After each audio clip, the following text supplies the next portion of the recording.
good morning, good afternoon, whatever time zone you are catching us this afternoon. Live from the Rumboyz Fantasy Network HQ.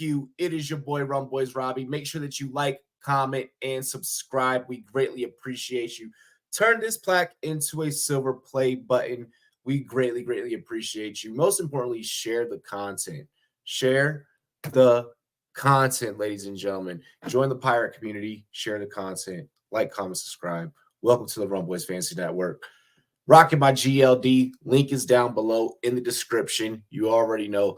Get iced out just like your boy with GLD. Represent your favorite sports teams from your favorite leagues across all your favorite sports. And also check out some of the other products that we got over there at shopgld.com.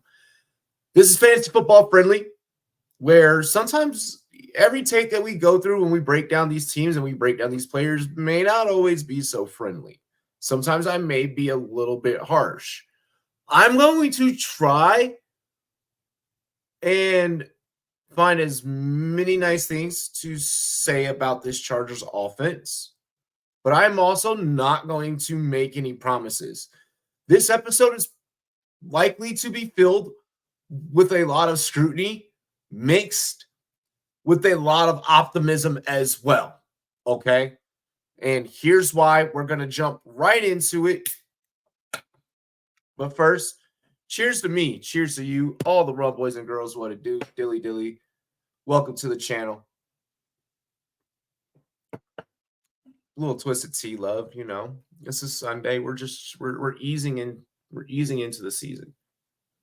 We're easing into the season.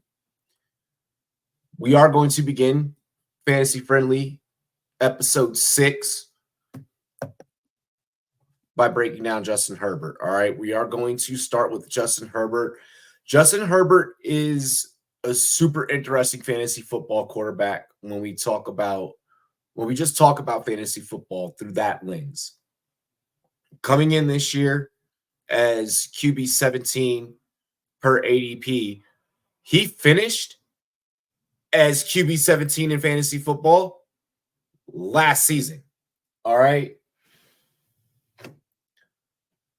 Absolutely. And that was only through 13 games, need I remind you, all right, before going out with a broken index finger on his throwing hand. Basically low in QB1 value. Previous seasons, QB7, QB2, QB15, QB10. What makes this so different isn't, coming off of injury on the throwing hand. What makes this season so different for Justin Herbert is the coaching staff. And that's what makes it to where normally we would have Herbert above, Russell Wilson, Matthew Stafford, Derek Carr. That conversation may shape up to be a little bit different this year. Okay. Those are all the guys I just mentioned, all finished above Justin last season. Justin could possibly finish lower than QB 17. He could maybe even finish right at QB 17 because it's now a Harbaugh-led team with Greg Roman calling the plays as the OC. When Greg Roman comes in, that caps a quarterback's fantasy upside. Now, with the Chargers going, if you know anything about X's and O's, you know that Greg Roman's going to come in and bring a very run-heavy approach. And we're going to get into that because there is value to be found with this team. And this team is full of diamonds in the rough, which we're going to get into a segment about the diamonds in the rough on this team. With this team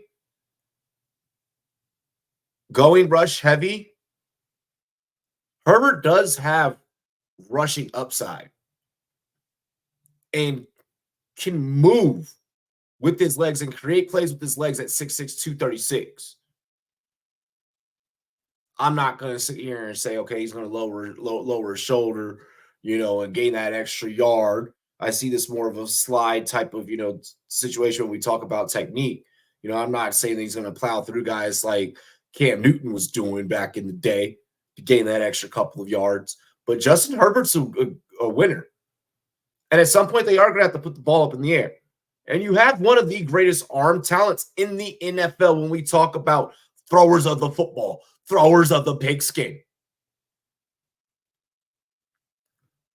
Over the last 2 seasons, he averaged 262.4 passing yards and 1.5 touchdown passes, 17.7 fantasy points per game. Last year alone, averaged 18.5 fantasy points per game. All right. His previous the previous 2 seasons, 2020 and 2021, before the stats that I just provided, Herbert was a beast. His QB7 and his QB2 seasons, 292.2 passing yards, 2.2 touchdown passes, and 23.1 fantasy points per game. So obviously there was a dip. Obviously there was a drop-off. You take into account Harbaugh, Greg Roman combination. QB 17 is probably the ceiling at this given moment.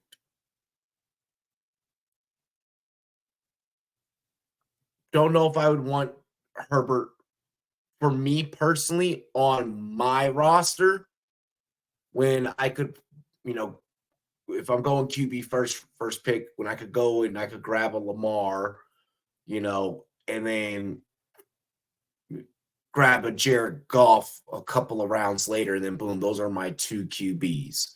Herbert for me would probably be like a QB3 on my roster. And that would just be because if he were to just keep falling because people are seeing the same things that I'm seeing out of Herbert, hey, then it is what it is. You dig what I'm saying? Let's keep it moving. I do want to get into talking about the backfield because that is really, really where the value is here. And I am going to approach this Los Angeles Chargers backfield a little bit differently than what I have on previous episodes of Fantasy Football Friendly, than what I've had on the previous 5 episodes of Fantasy Football Friendly. You guys are usually used to me going with the obvious choice of who's going to be the RB1 or what's obvious of what we already know who's going to be the RB1. This backfield is different. All right. Strength of schedule for running backs heading into 2024. Fourth easiest, which plays to the strengths of how this offense is likely to be called. Kamani Vidal, RB 53 right now per ADP. Gus Edwards and J.K. Dobbins per ADP are ahead of him. But the reason why we are attacking Kamani Vidal out of this backfield first in this player breakdown, look, just like he fell in the real-life NFL draft, he's going to fall to you, likely, in your real NFL draft. You're not drafting any of these running backs to be the lead back. You're hoping that for the value that you are going to get out of them and from them, that there's a possibility that they can return a high RB2, mid-range RB2 type of upside. If play calling allows it, maybe potentially someone breaks out as a low-end RB1. I don't want to hang my hat on that. Okay? If Kamani Vidal can possibly, likely, and from what I'm hearing, outwork either Gus Edwards or J.K. Dobbins, which isn't outside of the realm of possibilities. You at home watching this, tell me if you're excited about Gus Edwards or J.K. Dobbins. You're likely not. You're likely not. Vidal could easily outwork either one of those. Last year, Vidal ranked 21st in PFF's elusive rating, while proving that he can handle volume at least 23 carries at 57% of his games. I'm liking that. We like we like elusivity. We like elusive running backs. There's going to be plenty of opportunities for him, I feel. All right. Even if he doesn't get the workhorse role, the talent is there with this guy. The talent is there with this kid to where he could break out. Hell, in 2019, through 2019 and 2022, Greg Roman, when he was with Baltimore, he coordinated an offense that ranked first in neutral rushing rate. If I can at least get flex play value out of these guys in this backfield, because that's what you're looking at them as flex plays. You're basically not even looking at, you're not starting a Chargers running back heading into week 1 as a RB1 or RB2. You're looking at these being flex plays that could hopefully turn in to RB2s, hell, even RB1s. I want to bring up a unique stat here. I got to go to my phone here for this. I got to go look at the graph. All right. Almost close to about 73%. All right. 73% of rushes into heavy box situations. Kamani Vidal was averaging about 5.3 yards per carry against heavy box situations in college. I get it's the NFL. It's different. That's one hell of a stat. It's one hell of a stat. And if that can translate into the pros, I'm buying that. And that's who I actually feel is going to be the RB1 out of this backfield. I don't even, like I said, I think that this is your flex play out of this backfield. This is going to be the leading rusher out of the backfield. And the reason being is because when we start talking about, Gus Edwards, J.K. Dobbins, like Gus Edwards on a 2-year deal that, like, there ain't going to be no money, basically, like, after this season. So, like, he's probably not going to be around, which making Vidal likely the clear future. So if you got Vidal in Dynasty, you're happier than a pig in shit. He was RB32 in fantasy with a streak of 13 total touchdowns, 4th most. Likely be the early down, the early down back. He only managed about 2.8% target share last season. Your profitability, if you're drafting Gus Edwards, is all coming on the ground. Problem is that Gus Edwards, he's old. I mean, yes, he has a familiar. Him and Dobbins have the familiarity with Roman. Edwards' knock is 29, 29, 30.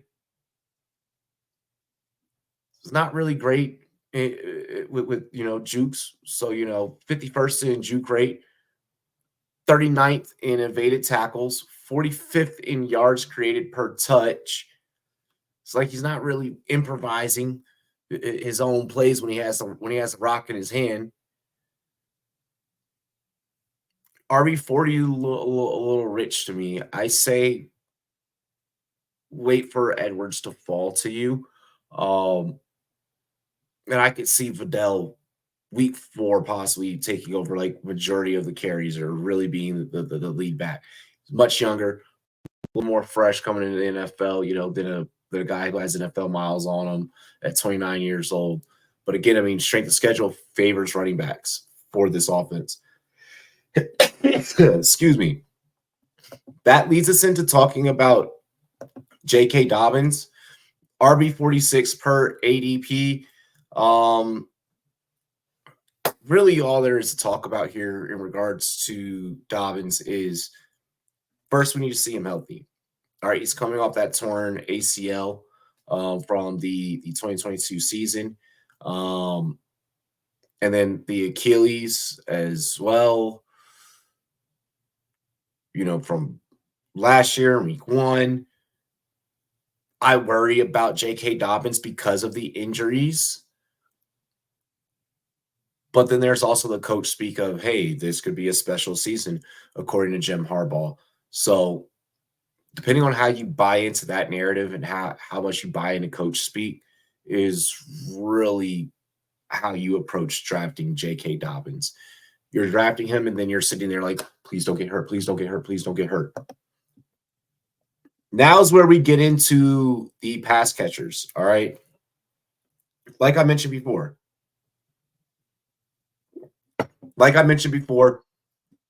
you are going to, at some point, this offense is going to have to push the ball through the air. All right. For the receivers, we're going to approach similar to the running backs because I think that we are going to be looking at a similar situation where the new kid on the block, the new kid in town, and the rookie, Ladd McConkey, ladies and gentlemen, out of Georgia, wide receiver 44 per ADP. I feel like that he could potentially in this passing game be the wide receiver 1. All right. Last year at Georgia, McConkey was in the 98th percentile in receiving grade and receiving grade versus single coverage. He was also the 91st percentile or higher in separation percentage and yards per route run.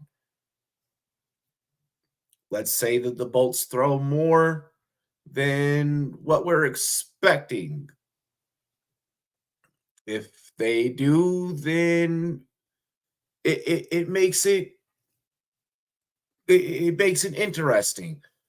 During Roman's final 4 seasons with Baltimore, his offenses averaged 496 passing attempts.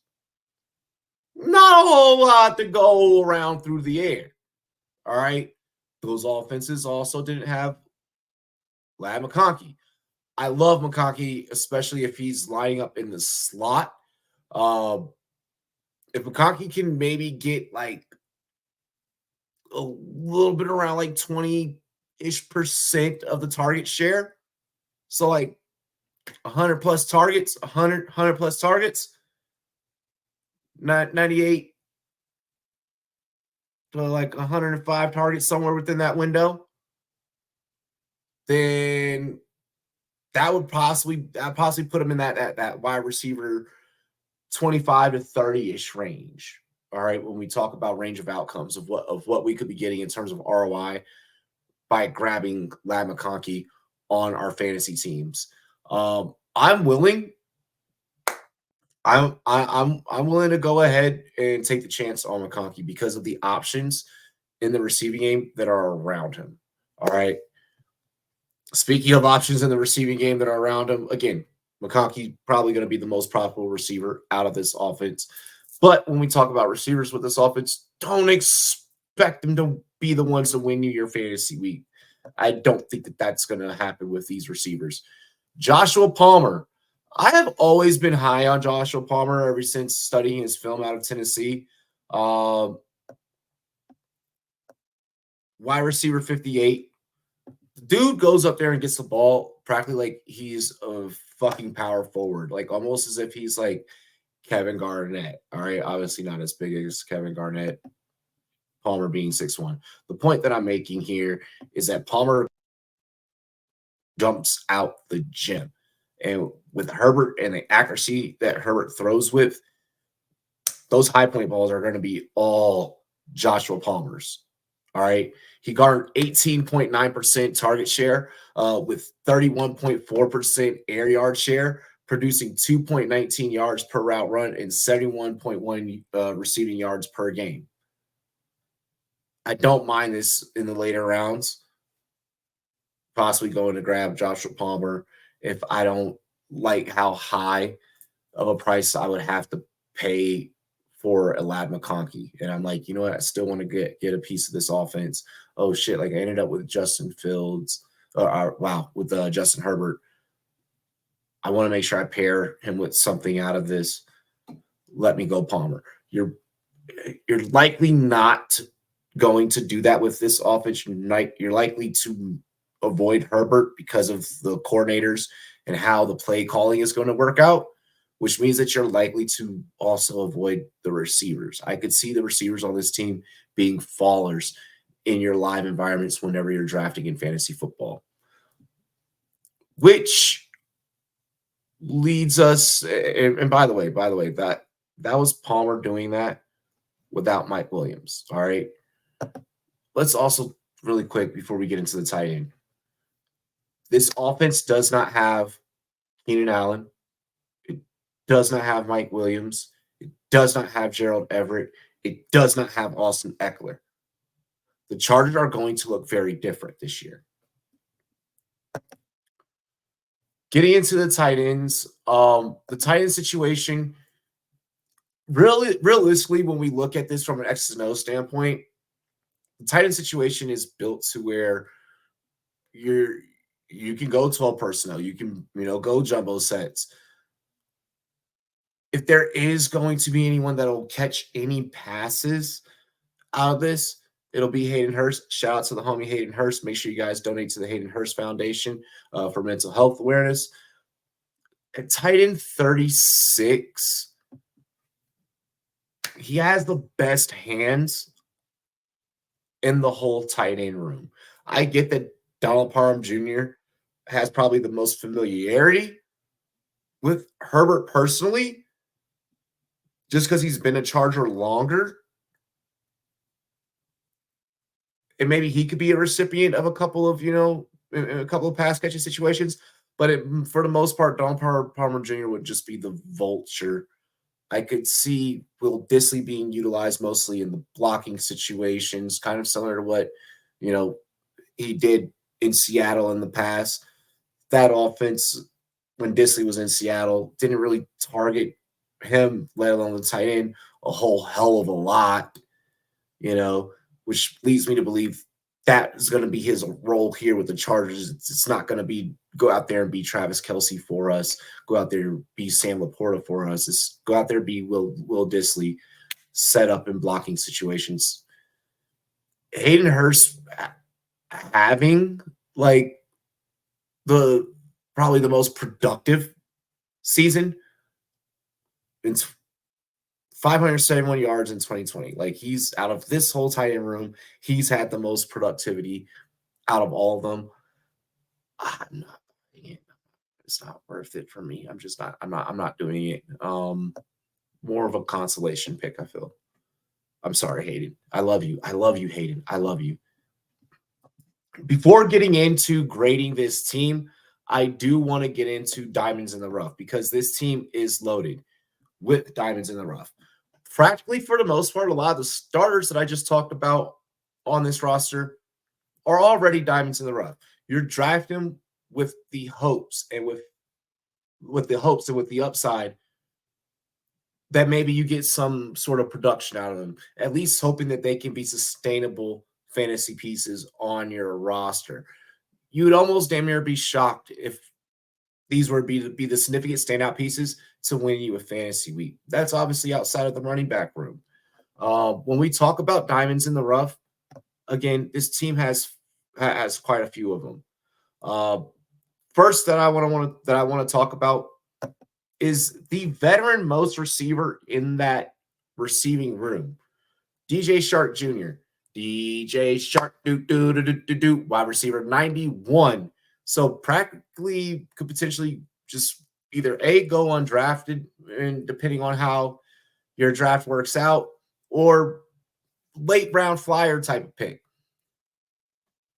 If there's any consolation, being that he is the most veteran, the most senior wide receiver in that room, there's no reason to doubt that he comes in and he vultures a couple of targets as well for what is able to go around. All right. If Joshua Palmer isn't able to step up and, come into his own, maybe it's DJ Chark that actually ends up being the wide receiver 2 behind Lad McConkey. Excuse me.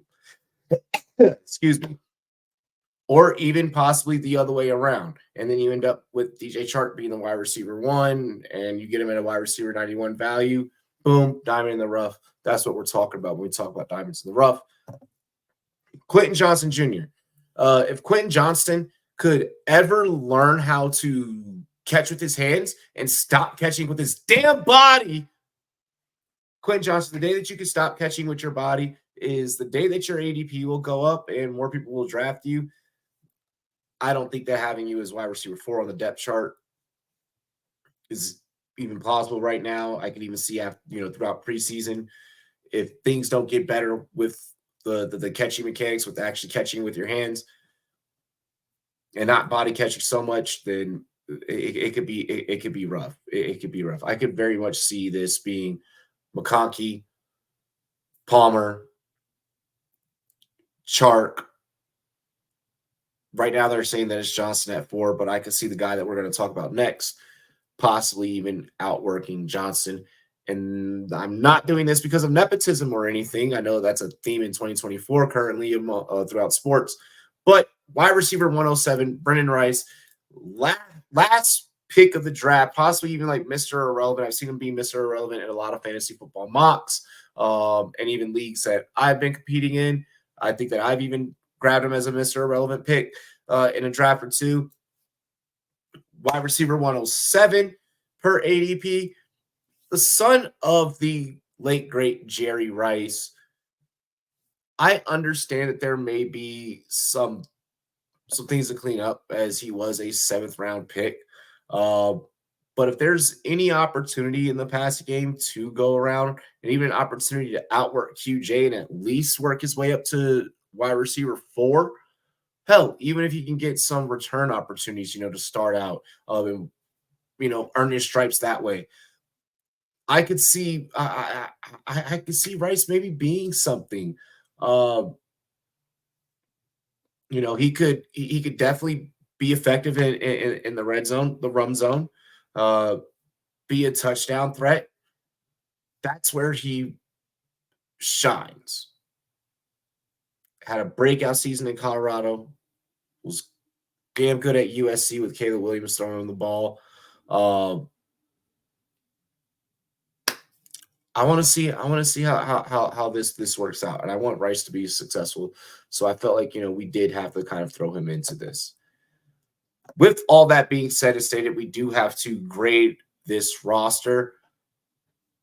Look, because of the lack of through the air attack, I mean, as long as you have Justin Herbert, one of the greatest throwers of football, there is opportunity for there to be a threat through the air. And obviously defenses are going to have to account for that. But is that going to be this offense's identity? Is that going to be their strong suit? No. And that does hurt Justin Herbert from a fantasy standpoint. So that does worry me. With all the new happening in the pass game, because, again, they are going to fall into situations where they are going to have to throw, maybe possibly even playing from behind. There's a whole lot of new that needs to be put together, all right? And these receivers, they all got to get on the same page with Justin. Justin has to get on the same page with them. He really has that repertoire with Palmer, has to develop that with McConkey, who's a rookie, so he's going to have his rookie, woes that he's going to have to his ups and downs that he's going to have to overcome. Sharp being the most veteran guy, but doesn't give you wide receiver 1 vibes realistically. Quentin Johnston catches with this body, and Brendan Rice being a 7th round pick is going to turn out to probably be a project still at best. The tight end situation isn't great. All the value really is within the running game, and we still don't know a whole lot about that running back room as a whole together. You got a rookie who's possibly going to be taking over as the RB1 in that backfield, and then you're relying on the other 2 to remain healthy. It's a little tough. It's a little tough. Well, not so much Gus Edwards. Really, it's Dobbins that you're worrying about remaining healthy, and then Gus just being able to be efficient, especially throughout the stretch and as the season wears on. With that being said, from a fantasy football standpoint, I do think that this team can shock people and will shock people, but it's also going through a culture change. When you account NFL reality and equate that into what you're going to get in fantasy, it's a little tough. I like this team more so for betting because I do think that they'll win some football games and upset some people and shock the nation. I like them better for betting and DFS. When we talk redraft, C minus. Dynasty, this team may be a little bit more friendly, but we're purely focusing on redraft for the most part. C minus. We need to see it all be put together. I do have faith. I do have optimism that something can happen. I do believe that Herbert is a leader of men and is going to be able to get the most out of this team, especially with the coaching staff that he has behind him. Herbert just has to go out there and put it all in line and put it all out there on the field. C minus, I don't think that that's too bad for this team, especially with all the losses that they had on the offensive side of the ball. Los Angeles Chargers, fantasy football friendly grade of C minus. But we're looking at this with glass half full expectations. Okay? And we're hoping for the best. Ladies and gentlemen, it's your boy RumboyzRobbie. Make sure that you like, comment, subscribe, share the content. Chargers fans, I know that you're going to be pissed off about a C minus, but again, it's a C minus with upside. All right? It's a C minus with upside. Temper your expectations with this offense. Be patient with these pieces. You're probably going to find yourself frustrated and be willing to start trading a lot of these guys away. And what the trade value is going to look like once the season starts rolling, that's even still going to be tough. So just be patient. Trust the new culture, the Jim Harbaugh era, the Greg Roman era that's going to be taking over. Share the content. Like, comment, subscribe. I love you guys. I appreciate you guys. Until next time, make sure you guys turn on the post notifications too to be alerted when all the new shorts drop, when episodes of Fantasy Football Friendly drop, and all of our live content that we're going to be getting ready to roll out for you guys. We got football coming up this week. All right. Cheers to me. Cheers to you, all the Rumboyz and girls. What it do? Dilly dilly. Don't forget, RumboyzRobbie loves you.